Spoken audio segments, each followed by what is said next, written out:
Thanks for joining us on the NRT Now podcast, part of the largest Christian music site online, newreleasetoday.com. Sit back and relax as we chat with your favorite artists, introduce you to new artists, and more. Now here's your host, Jake. Hey y'all, welcome to episode 68. I just want to say thanks for hanging out with us for a while, and I just want to say real quick before we get into our conversation with Darren with We Are Messengers, is that I know that 2021 has been crazy still. There's been so much that's happened. I'm here in Dallas, where as I'm recording this here, we're still in the middle of some weirdness with power and this once in a generational cold spell, this once in a generational storm. I just want to say that even through all of this, even through all this crazy 2021, that God's still here. God still is moving. God is still in control. And I know I'm preaching this to myself because I've done nothing but worry for the last few days about everything that's happening, but I just want to say it to you as well. I know it's sometimes tough to let into our hearts, and I know it's sometimes tough to let it just really sink in, but I think it really needs to be said, and it needs to be really repeated to ourselves over and over and over again. You know, God says that He is the same today, yesterday, and tomorrow, and He'll never forsake us. And I know that those are really good sermons, but they're still just so true, and it's something that can still be so hard to let into ourselves. So I want to say it again, and I hope that you hear it and allow it in, just like I need to let it into myself as well. So that's just what I want to say here at the front side of the conversation. So with that, without any further ado, here's my conversation with Darren with We Are Messengers.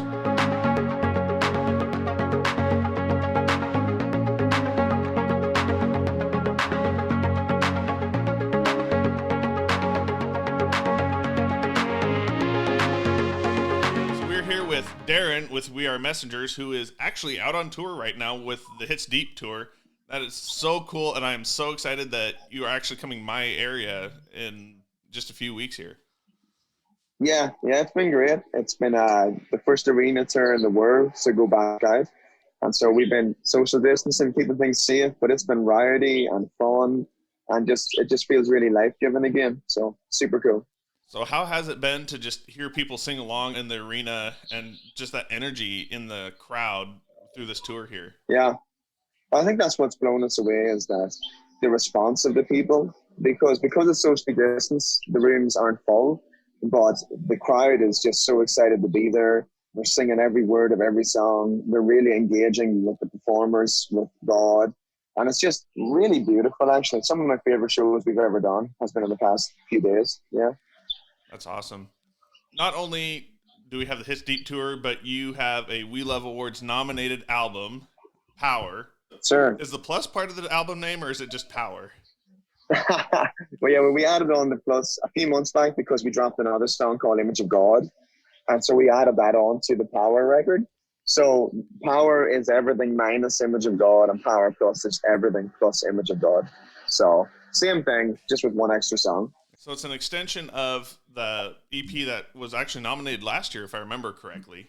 Yes. So part of the EP, actually just one of the songs off the EP made it onto the full album. That was Maybe It's Okay.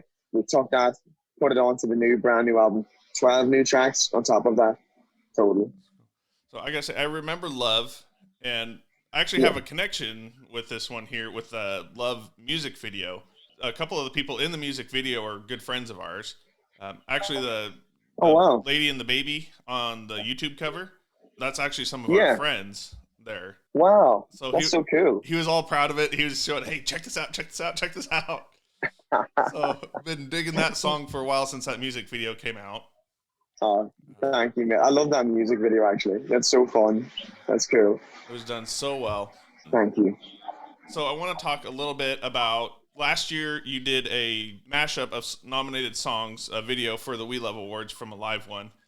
And we're in a WayFM video chat earlier, like March, April, or kind of when the pandemic started in the DFW area. Yeah. I'd actually asked you about that and the video and making that video. And I loved your response to what it was. So I kind of want to ask the question again over here. Talk about just being able to make a video to just doing a mashup of everybody else's songs that were nominated and just celebrating everybody in that category, just all the great music that came out in that category. Well, I think sometimes musicians, you can get caught up in your own little world and you can become so obsessed about yourself and what you're doing. But I think the kingdom is always about favoring somebody else, making allowances for the other. And so for me, a big part of what we are messengers do is we want to champion other artists, other bands, other teams, other ministries. And we want to champion other people's songs because we don't believe that if someone else thrives and wins that we do well. Our primary role in the kingdom is to serve. And so if we serve well, the beautiful result of that is that God honors us. And so when we go to do things like that, we look at artists who we admire, young and up-and-coming artists particularly, and we want to honor them by doing that. And they're just great songs. These people are writing fantastic music, and so I'm all for that. I think one of the issues that bands face is that they become very insecure and they're afraid to champion other people. And I'm sure we've had that phase many years ago, but in our current phase, we're really confident in what God has asked us to do. And we want to take our time to love on other people well. So that was a privilege. And I love doing it. It was a lot of fun too, dude. Yeah. It turned out so great. And we're blown away that just the professionality of the video. And I mean, I'm also excited for this year as well. You guys have done another one this year. And I'm so excited to see that come out. And well, when we're recording this, just a couple of weeks now. That's awesome, dude. Now, well, we love being a part of what you guys are doing. Like, you've been around since we've been here. You guys have been fantastic supporters of We Are Messengers. And so we'll always be around to support you all on what you're doing. It's fantastic. And we definitely appreciate your guys' support. You actually took me back once. We'd actually met once before. It was on I think it was actually a Hits Deep tour when it stopped through Dallas a couple years ago. I was doing an interview with B. Haley, which, I mean, doing amazing stuff. And all of a sudden you come walking in for Starbucks as you're taking your Starbucks in today right now. And like, you kind of like, you look familiar. Have I met you yet? And I'm like, well, no, just NRT. So I still have the audio somewhere. That's awesome, it was dude. in the middle of that, but we definitely know that you guys have the support for us, and that partnership is really great. We love getting to partner with you guys as well, and we love it when the artists have that kind of partnership and that support back. I think what really makes this Christian music industry great is that a lot of this is partnership towards a common mission. It's all towards a common goal of pointing people to Christ, and pointing people to God. Yeah. The more of that we can do, support each other in doing that, the more we can do in that arena. Yes, sir. Common mission. That's really important. The common goal. Scriptures talk about pressing on towards the goal in Christ Jesus. And we're to do that together, not as separate entities. I started my own podcast recently called The Daily Message. Yesterday, I was just reading through some of it. And Eugene Peterson has this idea that we are the workers, but Christ is working on us, right? We are the carpenters that God used to build the church, with the master carpenter that's finishing the work in us. And so we're to do that in partnership. We're to do that together. And I think a church that doesn't know how to be unified, or a community that's not unified, eventually falls. And so the only way to build the kingdom is to do it in partnership. And so you guys have been fantastic at that. Well, and I think we can transition to your new album, and specifically Image of God on that note. You just were able to do that with Vince Gill, which that kind of blew me away. Like, that's not a name that I expected to see pop up here. Yeah. Vince is an absolute legend, and just honored that he do it. So honored. So let's talk about the life and the meaning behind the song, just what you were talking about a second ago. I think sometimes we forget we truly are the image of God. We're not just something that was kind of created, but I know that it doesn't always sit with me that, we are created in the image of God. Yeah. So can you talk a little bit about just kind of the life and the heart behind that song? Yeah, well, we wrote that song during, it was actually around the time of the civil rights movement in the summer, after that young African-American man, George Floyd, was killed. And I remember sitting with the guys who were writing that. We wanted to touch on that subject because we were all heartbroken about it. And then there was also the issue that, my wife and I and my family, we really care about young mothers who are in crisis pregnancy. And we wanted to remind people of every color, of every background, of every creed, young mothers who are wrestling with possibly wanting to have an abortion because they've been bullied into that and have no support or financial support or health support. We wanted to remind these people that they all have great value, and that their value doesn't come from me saying they're valuable. Their value comes from the fact that the scriptures tell them that they have been perfectly formed, created in the image and in the likeness of God. And so when you start to look at people not as a socioeconomic problem or as a color of their skin or their sexuality or whatever it may be, and you start looking at them as children of God, then it allows you to be more empathetic, to love well, to support, to come alongside, to partner. And it's just a really tender song at a really messy time in America and in the world, where I think we need that message more than anything. Because me telling you, Jake, that you're a great guy because I think you're a great guy, that might feel good for a minute. But we're looking at eternal truths, ultimate truths. And so if I tell you, yo, ever since the world was even a thought in the mind of God, he knew he was going to create you. He knew your name. He knew what you would look like. He knew what your heart would be like. And he's still with you. He's still for you. And if you turn to him, he'll be with you forever. That's a much more important message than some political ideology I have. So that's what we're running with. So what do you think would happen if we as a church stopped grouping people? Well, what would you think if we as a country stopped kind of putting everybody in buckets, whether it be socioeconomic, racial, or whatever, and started seeing everybody as a child of God instead of trying to lump and fix a problem for a group, but just moving back to that heart of seeing each other as in the image of God? Well, I think it just changes the fabric of society. I think if you look at the early church had all things in common. They shared everything. They met the needs of the poor. I'm pro-life in the fact that I believe that these young women who are going to these abortion centers need to be offered an alternative option, and the option is life. But in order to do that, we have to meet the practical needs and the spiritual needs and the mental health needs of the mother, of the father, of the grandparents. And we have to be there to walk with them for years afterwards. So we have to go back to what the early church did. They viewed each other as being made in the image of God, and that led them to do practical things for each other that demonstrated that. I think one of the problems with our culture and with me as a man is sometimes we can talk about that. We talk about caring. We talk about loving, but we don't demonstrate that. So the song Image of God is designed to start conversations that lead to practical application of the gospel. If it doesn't lead to practical application, we're just making noise. Yeah. And what is that verse? It's like the ringing of a gong. Yeah. Yeah, like a loud cymbal, clashing cymbals. Yeah. I mean, this is probably terrible, but I remember that verse more from a For King and Country song than I do the actual verse. I'm not sure I should admit that, but... That's okay. I might have heard it there too. So at least the Christian music is working, I guess. Yo, that's the thing. If it can plant God ideas in our hearts, that's a wonderful thing to do. And so the For King Boys have done an incredible job at sharing the gospel and engaging secular and Christian culture and conversation about God. That's why we honor them, and that's why God has honored them too. Yeah, absolutely.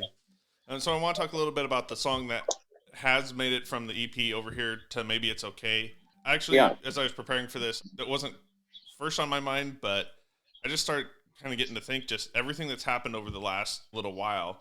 That almost kind of started, for me at least, in Christian music, kind of an anthem of being able to say it's not okay, I'm not okay. And just as Christians, we don't have to have it put together. We don't have to do that. Even as guys, as dads, I think this is probably especially prevalent in us, that we have to have everything together. We have to be strong. We have to be everything. And just being able to say, like, I'm not okay. I need help, or I need to work through this or whatever. Talk a little bit about the heart and just that conversation around that topic. That song is a really special one. And I love that you recognize that it started to open a door for the rest of our industry to engage in that conversation. Because we wrote it at a time when it wasn't a cool thing to talk about in our world, in our genre. And really we wrote it because I had been wrestling with my own mental health issues, and people I loved had been struggling. And we had lost some people to suicide. The pressure sometimes we put on each other to put on a brave face and to smile and pretend everything's awesome when it's not. That really is leading to a breakdown in people's mental health and their physical and spiritual well-being. So I wanted to write a song that would tell people, it's okay to admit when you're hurting, to admit when you're struggling with mental health difficulty, with loneliness, with isolation. And so that song has become an anthem for people who are tired of pretending everything's all right. And when people sing that back each night, you just see them open up and pour themselves out into it. And again, we try to match that with a practical application. So we had a website called maybeitsokay.com where there was resources, mental health resources, but also where people could share their stories in anonymity. And we had thousands from all over the world flooding in, telling the most horrific stories. But it allowed people to start telling the truth. And I think that's a good place to find healing in the Lord. You know, the Lord's not going to heal anything we don't want healed. So we start by telling the truth. That's so true. And especially right now as we're kind of on the tail end of this crazy, horrific pandemic where it's just affected everybody in some way or fashion. Yeah. Even those who have been able to just kind of work at home, it seems like nothing happened. To say that it hasn't affected everybody on this planet is just, I think, I was looking for a big word there, but it ain't happening. It's just not true. So I think that message, especially as we start figuring out what normal is after this and all that, to just be able to say, look, I'm not okay. Like, this has taken a huge hit is going to be important as we move to the other side of this. Yeah, I totally agree. Everybody's been affected by this. We've had people in our band who have lost people they love to COVID, and we have people who have lost jobs, who've lost their livelihoods. And so they're going to need folks coming alongside saying, yo, it's okay. I know how hard this is. But then we better be sure to match that up with our time and our resources and our practical application of the gospel too. So what would you see that looking like as we move to the other side of this pandemic, as we start being able to, where it starts being okay to be around each other? I know a lot of us have kept our tight circles, but, as we start expanding those circles, and all that, what do you see that looking like as we start walking towards the other side of this? Yeah, well, I think we're out at the moment with Toby Mac doing a socially distant tour. And I think it's a really good example of what that looks like. Many of us have different ideologies around masks and around the measures around COVID. But what we all have in common is we know we want this tour to succeed. We want people to be safe. And so whether we agree or don't agree, we've all agreed to favor the other person. Unless the scriptures talk about that, it says make allowance for other people. And so we're making allowance in that we're all adhering to very strict social distancing guidelines. We're all wearing masks when we're around people. We're staying in a tour bubble. Like, I'm outside drinking my coffee. There's no going inside. So in the short term, we're going to honor our officials, our government. We're going to honor people who are afraid, who have lost people they love.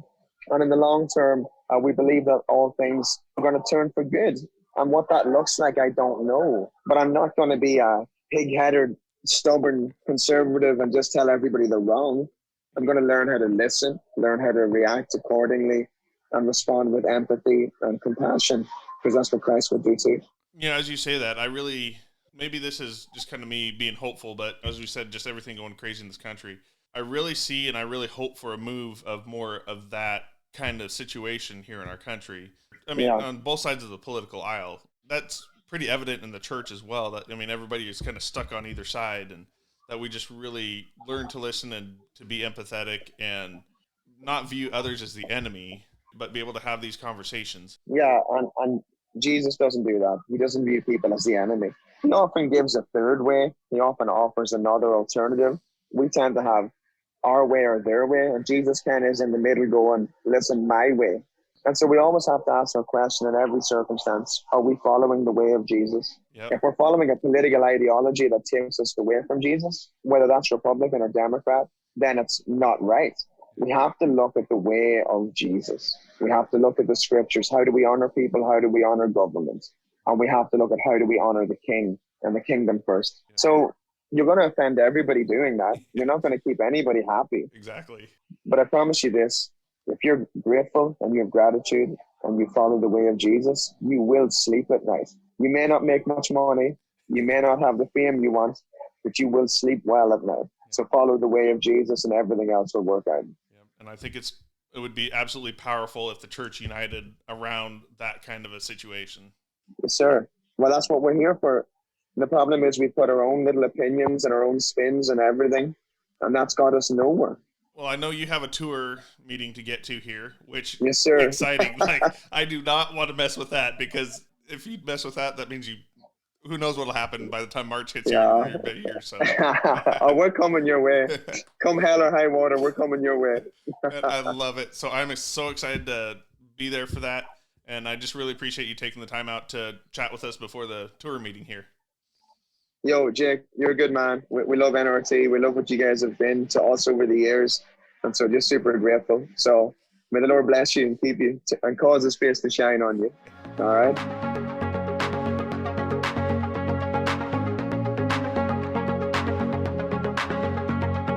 Thanks for hanging out with us for this episode of the NRT Now podcast. Be sure to subscribe on Spotify, Apple Podcasts, Stitcher, or wherever you listen to podcasts. And special thanks to Neon Feather for providing our theme music. Make sure to check out newreleasetoday.com and our socials for more great content. See you next episode.